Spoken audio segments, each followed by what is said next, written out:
नमस्कार, मी राहुल कुलकर्णी. NDTVमध्ये तुमचं स्वागत. पुन्हा तीच विनंती, आमचं यूट्यूब चॅनल सबस्क्राईब करा, बेल आयकन दाबा आणि अधिकाधिक लोकांपर्यंत हे व्हिडिओ जाऊ द्या. दुर्दैवी संतोष देशमुख यांच्या खून प्रकरणातली चार्जशीट, जी तीनही प्रकरणाची एकत्रित चार्जशीट आहे, तर ती चार्जशीट दाखल झाल्यानंतर काल आपण त्याचा पहिला भाग महाराष्ट्रासमोर ठेवला. दोन प्रश्न आजही अनुत्तरित आहेत. एक, संतोष देशमुख यांची ज्या पद्धतीनं हत्या झाली, तर ती हत्या ही सुप्रीम कोर्टच्या डेफिनेशनप्रमाणे रेअरेस्ट ऑफ रेअरेस्ट क्राईम आहे का? जर हे एकदा सिद्ध झालं की त्यानंतर ह्या प्रकरणामध्ये वाल्मिक कराड, बाकीचे सगळे जे आरोपी आहेत, त्यांना फाशीची शिक्षा होऊ शकते का? आणि त्या दृष्टीनं लाल अक्षरामध्ये तपास अधिकाऱ्यांनी नेमकं काय नोंदवून ठेवलेलं आहे की जो प्रयत्न असा आहे की हा रेअरेस्ट ऑफ रेअरेस्ट क्राईम आहे हे सिद्ध करणं.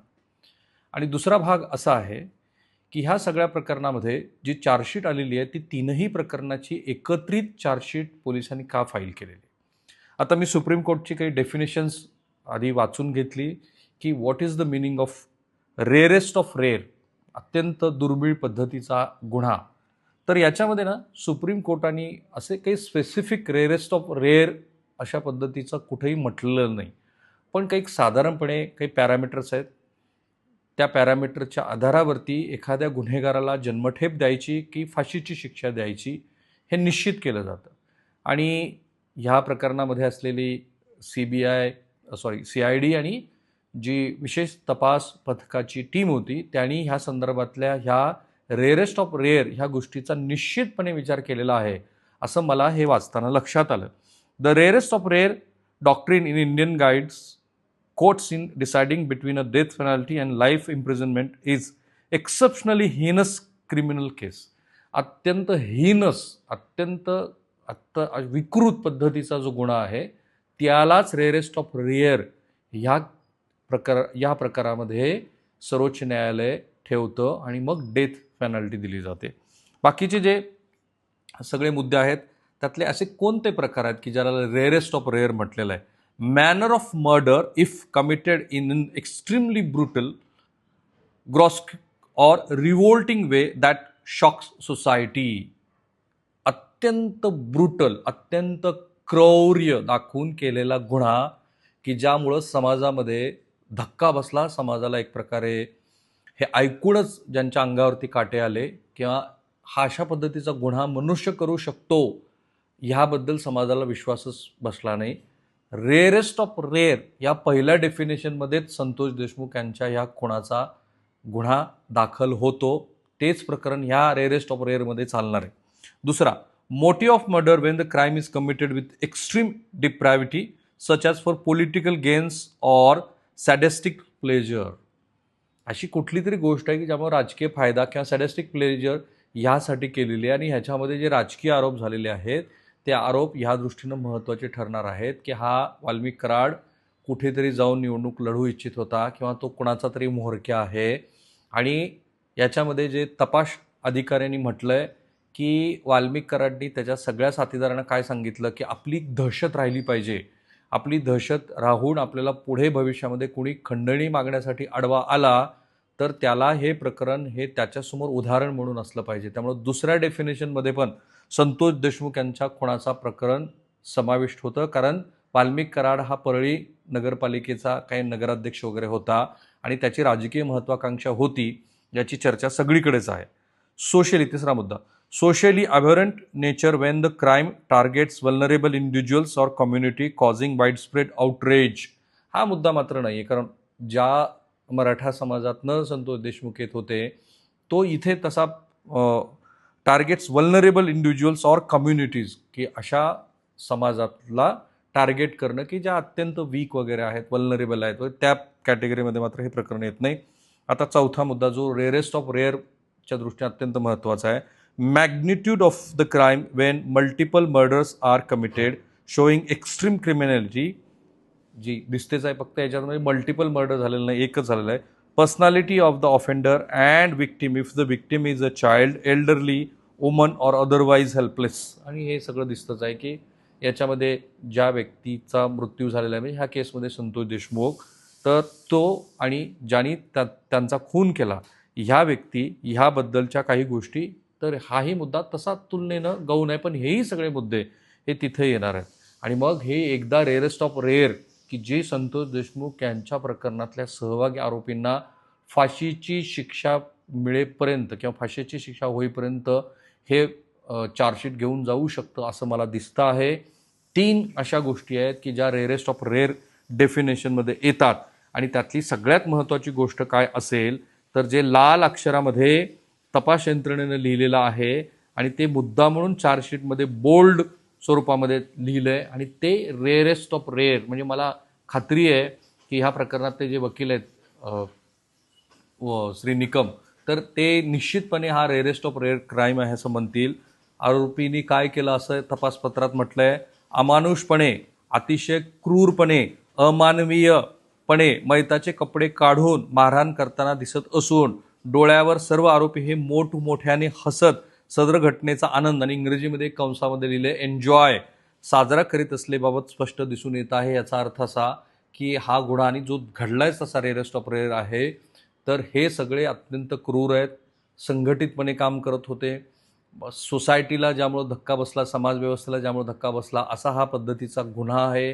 हे पोलिसांनी आपल्या चार्जशीटमध्ये आणलेलं आहे आणि म्हणून हा रेअरेस्ट ऑफ रेअरेस्ट क्राईम असणार आहे. आणि मग तो जो बाकीचा मुद्दा आहे की या सगळ्या व्यक्तींनी संघटितपणे कसा हा गुन्हा केला, तसेच गुन्ह्याच्या तपासादरम्यान साक्षीदार, कंपनीतील वरिष्ठ अधिकारी तसेच इतर साक्षीदार यांनी देखील आपले जबाबात नमूद गुन्ह्यातील आरोपींनी आवादा कंपनीकडे बीड जिल्ह्यात काम सुरू ठेवण्यासाठी खंडणी मागितली असल्याचं सांगितलं आहे. आणि मग ही 3 प्रकरणं त्यांनी एकत्रित केलीत. एक आहे ॲट्रॉसिटीचं, दुसरं आहे खंडणीचं आणि तिसरं आहे हे खून प्रकरण. आता हे करत असताना असं का केलं की 3ही प्रकरणं एकत्रित का पोलिसांनी केली आणि रेअरेस्ट ऑफ रेअरेस्टमध्ये या संदर्भामध्ये काही उपयोग होऊ शकतो का, तर त्याचं सुद्धा उत्तर पोलिसांनी आपल्या ह्या सगळ्या आरोपपत्रामध्ये चार्जशीटमध्ये दिलेलं आहे. पहिल्या प्रकरणामध्ये मी म्हटलं तसं काल 100 साक्षीदार आहेत आणि दुसऱ्या प्रकरणामध्ये 134 साक्षीदार आहेत, तसे 141 आहेत. तर ह्या केसमध्ये असं का केलं की तुम्ही 3ही चार्जशीट एकत्रित केलेली आहेत, तर याच्यामध्ये असं म्हटलेलं आहे तपास अधिकाऱ्यांनी की न्यायालयीन गोष्टी ह्या सहज सुलभ व्हाव्यात आणि याच्यामध्ये गुन्हेगारांना फारसा स्वतःचा डिफेन्स करण्याचा त्याची संधीच त्यांना मिळू नये, ह्यासाठी आम्ही 3ही प्रकरणाचं एकत्रित पद्धतीनं चार्जशीट दाखल करत आहोत. आणि हे करण्यामागं आमचा हेतू हा ह्या प्रकरणातला निवाडा लवकरात लवकर यावा अशा पद्धतीनं आम्हाला हे करायचं आहे. आणि याच्यामध्ये गुन्ह्यातील आरोपीविरुद्ध अधिक पुरावा मिळून आल्यास कलम 193 BSL प्रमाणे पुरवणी आरोपपत्र दाखल करण्याची सुद्धा तजवीज त्यांनी करून ठेवलेली आहे. आता हा जो रेअरेस्ट ऑफ रेअरेस्ट क्राईम आहे तो मी सांगितला, पण आता संतोष देशमुख यांचा जो खून झाला, तो खून करत असताना अशा कुठल्या गोष्टी वापरल्यात की ज्यामुळं हा गुन्हा हा रेअरेस्ट ऑफ रेअरेस्ट क्राईम होईल, तर याच्यामध्ये आज मी पहिल्यांदा तुम्हाला सांगतो की संतोष देशमुख यांचा खून होत असताना आरोपींनी नेमकं काय काय वापरलेलं आहे. तर याच्यामध्ये ज्या गोष्टी अतिशय महत्त्वाच्या ठरतील, ज्या कालही मी सांगितलं पण आजही त्यातली काही उजळणी आपल्याला करावी लागेल, पण नंतर माझ्या असं लक्षात आलं काल वाचताना की याच्यामध्ये एक अशी गोष्ट पोलिसांनी जप्त केलेली आहे की जी जप्त केलेली गोष्ट तशी आत्तापर्यंत रेकॉर्डवर आलेली नव्हती, आणि तो आहे कोयता. तो कोयता काय आहे, एक लाकडी मुठीचा लोखंडी पाते असलेला मूठ व पात्यावर 52 cm लांबी असलेला 27.5 सेंटीमीटर लोखंडी पाते व 24.5 सेंटीमीटर मुठीची लांबी असलेला, मुठीस मागील बाजूस पकडणेकरिता खाच असलेला व पुढील बाजूस प्लास्टिक लावलेला कोयता, तो पोलिसांनी जप्त केला आहे. आणि त्याच्याशिवाय संतोष देशमुख यांना जी मारहाण झाली, तर संतोष देशमुख यांच्या शरीरावरचे सगळे व्रण, केसाचा भाग, बनियान, शर्ट, ज्या ठिकाणी त्या स्कॉर्पिओमध्ये मारहाण झाली त्या सीटवरचे रक्ताचे नमुने, जिथं त्यांचं प्रेत टाकून दिलेलं होतं त्या ठिकाणी असलेले त्या रक्ताचे नमुने, मातीचे नमुने, खडे, दगड, हे सगळे त्यांनी व्यवस्थित पोलिसांनी जप्त केलेले आहेत. पण संतोष देशमुख यांचा खून हा ब्रुटल आहे. जसं हे राक्षसी प्रवृत्तीचे लोक आहेत, हे पोलिसांनी ऑन रेकॉर्ड म्हटलं की हे एन्जॉय करत होते.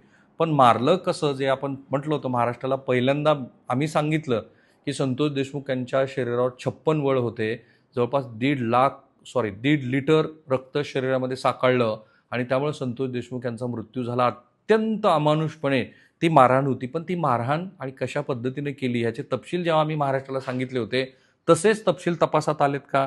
तर आलेत. एक गोलाकार बांबूची जाड काठी, 5 भागात विभागलेली, खालच्या बाजूस दसुड्या निघालेल्या, वरच्या बाजूस जाड व खालती निमुळती होत गेलेली 136 सेंटीमीटर लांब, तर वरच्या बाजूस 3 सेंटीमीटर जाड व खालच्या बाजूस 2 सेंटीमीटर व्यास असलेली अशा पद्धतीची एक काठी त्यांनी जप्त केलेली आहे. आणि मगाशी मी म्हटलं तसं कोयता जप्त केलेला आहे, काठी जप्त केलेली आहे, एक असा वायर जप्त केला आहे की जो वायर हा संतोष देशमुख यांच्या अंगावरती मारहाण करत असताना त्यांनी वापरलेला आहे. आणि ह्या सगळ्याचा सार असा आहे की हे प्रकरण हे रेअरेस्ट ऑफ रेअर असंच प्रकरण आहे. अशा पद्धतीचा तपास इथे झालेला आहे. आणि न्यायालयीन प्रक्रियेमध्ये मी आत्ता सांगितलेल्या गोष्टीच पुन्हा पुन्हा येणार आहेत. ह्याच गोष्टीवरती चर्चा होणार आहे, ह्याच गोष्टीवरती उज्ज्वल निकम आर्ग्युमेंट करतील, ह्याच गोष्टीवरती बचाव पक्ष म्हणेल की हा रेअरेस्ट ऑफ रेअर कायम नाही आहे. तर जो साधारणपणे एकमेकात गुंतलेला घटनाक्रम आहे, खंडणी मागितली, खंडणी मागितण्याच्या आधी ऑडिओ कॉल झाले, त्यावेळेला व्हिडिओ कॉल पण आहेत, नंतर आवादा कंपनीच्या प्रांगणामध्ये जे घडलं ते, तिथे असलेल्या कर्मचाऱ्याला झालेली जातविषयक काय शिवेगाळ आणि मारहाण तो, आणि शेवटी संतोष देशमुख यांचा घडलेला खुनाचा प्रकार, हे 1, 2, 3 प्रकार जे आहेत ना ते एकमेकांच्या बरोबर पोलिसांनी उभा केलेत. कुठलंही स्वतंत्र असं चार्जशीट याच्यामध्ये नाही आहे. आणि म्हणून पोलिसांना ह्या प्रकरणामध्ये हे सगळंच प्रकरण त्यांच्या दृष्टीने तपास कामी सोपं करून त्यांनी न्यायालयासमोर ठेवलं आहे. आमच्या दृष्टीने एवढंच महत्त्वाचं आहे की ज्या पद्धतीचा हा गुन्हा घडलेला आहे तो गुन्हा पाहता ह्या प्रकरणामध्ये ह्या आरोपींना फाशी होऊ शकते का, ह्या चार्जशीटवरून आपण असं निश्चितपणे म्हणू शकतो की सर्वोच्च न्यायालयाने ह्यापूर्वी रेअरेस्ट ऑफ रेअर असं जे म्हटलेलं आहे त्या सगळ्या गुन्ह्यांचा आणि त्यानंतर आलेल्या निवाड्याचा जर विचार केला तर येस, या प्रकरणामध्ये आरोपींना फाशी होऊ शकते. थांबूया आपण इथे. पुन्हा तीच विनंती आहे, असेच तुम्हाला महत्त्वपूर्ण अभ्यास करून मांडलेले व्हिडिओ पाहण्यासाठी आमचं यूट्यूब चॅनल सबस्क्राईब करा, बेल आयकन दाबा आणि अधिकात अधिक लोकांपर्यंत हे व्हिडिओ जाऊ द्या. धन्यवाद.